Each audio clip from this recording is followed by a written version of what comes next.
So hello, my name is Mark Lemay. I'm here in Gasquet-Pébiac with Benoit. We are two circuit riders for the circuit rider training program. So today we're going to do some training on unidirectional flushing. So unidirectional flushing is important because we want to clean out the network. During the normal use of the network, there can accumulate slime, bacterial growth, there might be mineral deposits. So we want to clean out those pipes.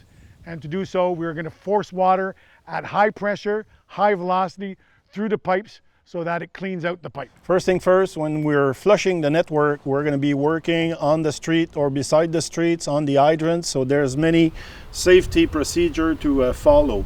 Like for example, we're going to have to open and shut some valves on the street. So we're going to have to be careful with that. Maybe use a truck, some cones to protect us. Okay. For the hydrant, there's going to be other procedure, keeping away from the area where there could be some parts that will blow out or something like that. When we're flushing the network, usually we're going to be following different sequences, starting from the main water storage tank towards the limits of the network. Okay, so we're pushing the dirty part towards the end until we get to the furthest point to flush everything.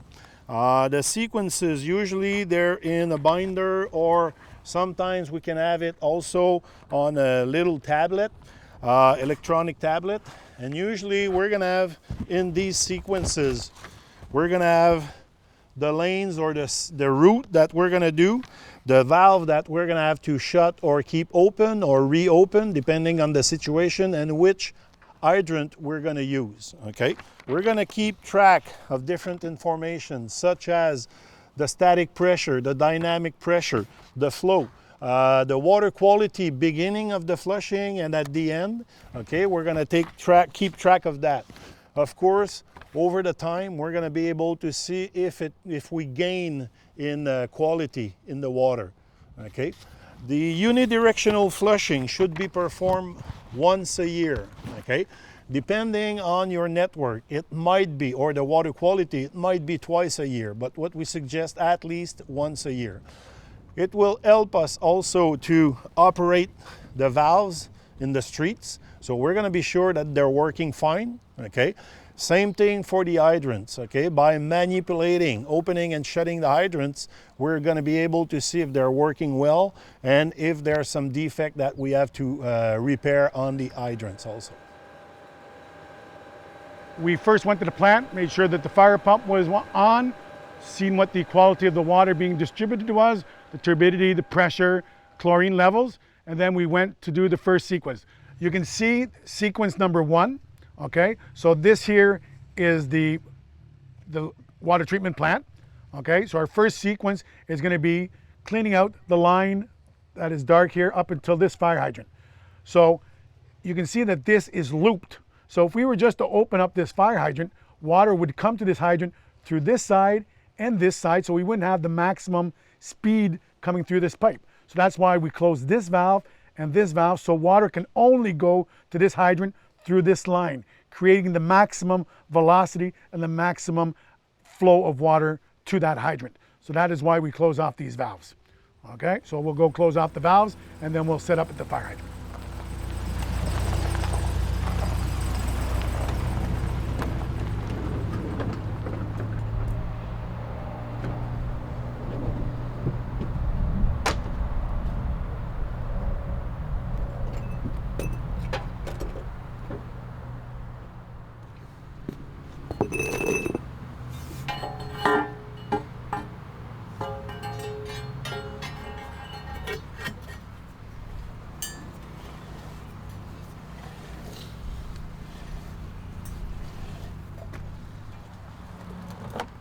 So as noted in our sequence, we shut off the 2 valves.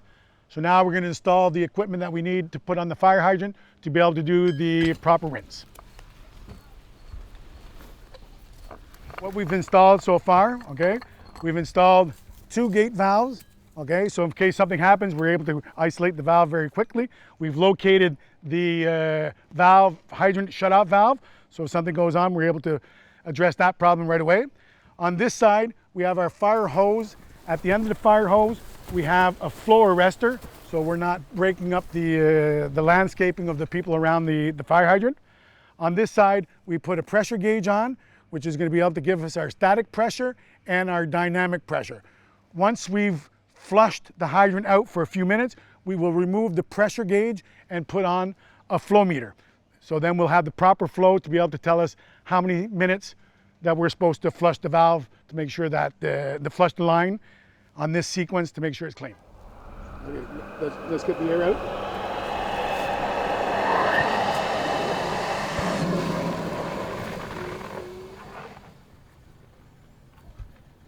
Okay, Fred, what's the static pressure? We got 80 psi. 80 psi?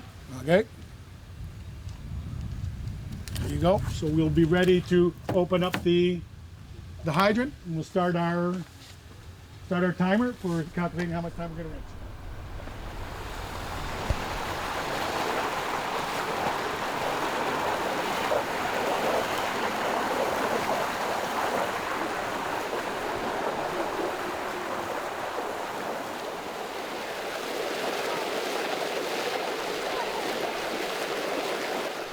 Now we're going to remove our pressure gauge to be able to install our flow meter to be able to get the flow.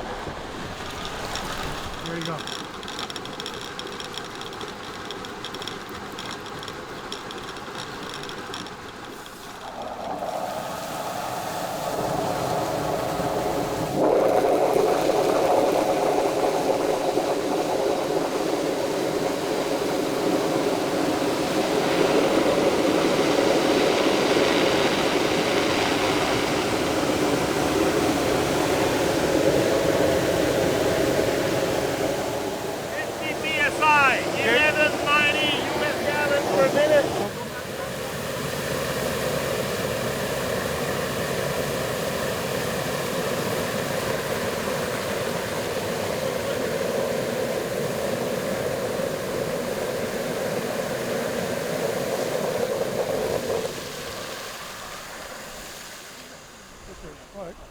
Okay.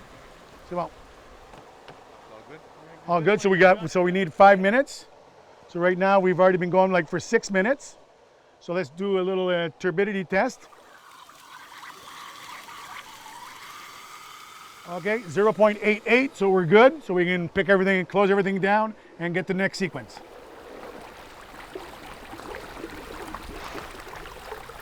So sequence 1 is done. So let's just see what we did. So we did close our valves, okay? And you notice here it's marked open but inside parentheses with 2. This tells us that don't close this valve. It's still going to be closed for the next 2 sequences. So we're not wasting time closing a valve or opening a valve that we're going to close anyways. So that valve is going to remain closed. So all we have to do is go open this valve to go to the second sequence. Okay, so the first sequence, what do we have as information? Okay, we have which hydrant we opened, okay, where it was situated, what street it was on, the outlet that we used. So we used a 2.5-inch outlet.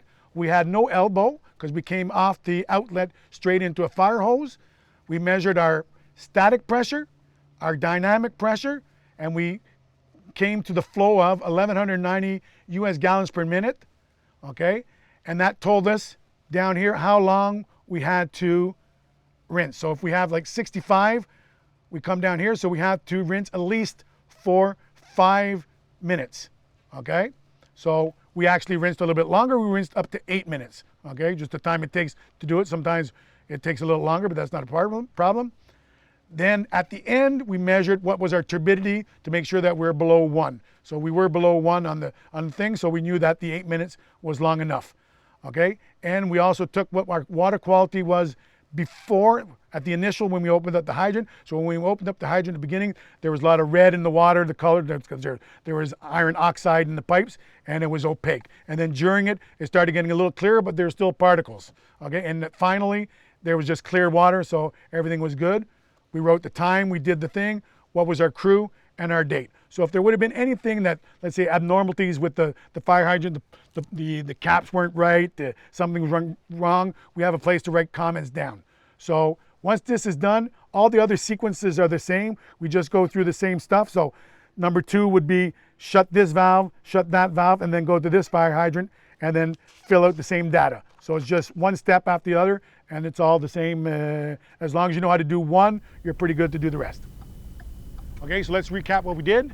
We did the first sequence on the 17 sequences for the unidirectional rinse in the community of Gasquet-Pébiac.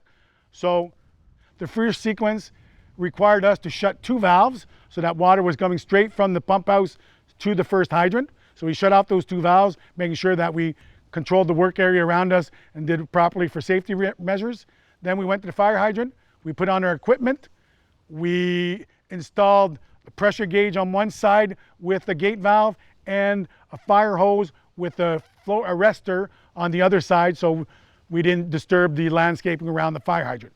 So don't forget that we're working out in the public, so there's going to be a lot of different situations that can happen. There could be kids playing around, stuff like that, so you have to secure the work area, so make sure the place is secure. Then when you're finished, make sure you're picking up your tools, you're putting your stuff away, write your data properly in your binder, put your binder away, and then if there's any kind of anomalies that you notice with the fire hydrants, they're not working, you had trouble with valves and things like that, make sure those are all listed and noted so that we can make repairs on those pieces of equipment during the summer.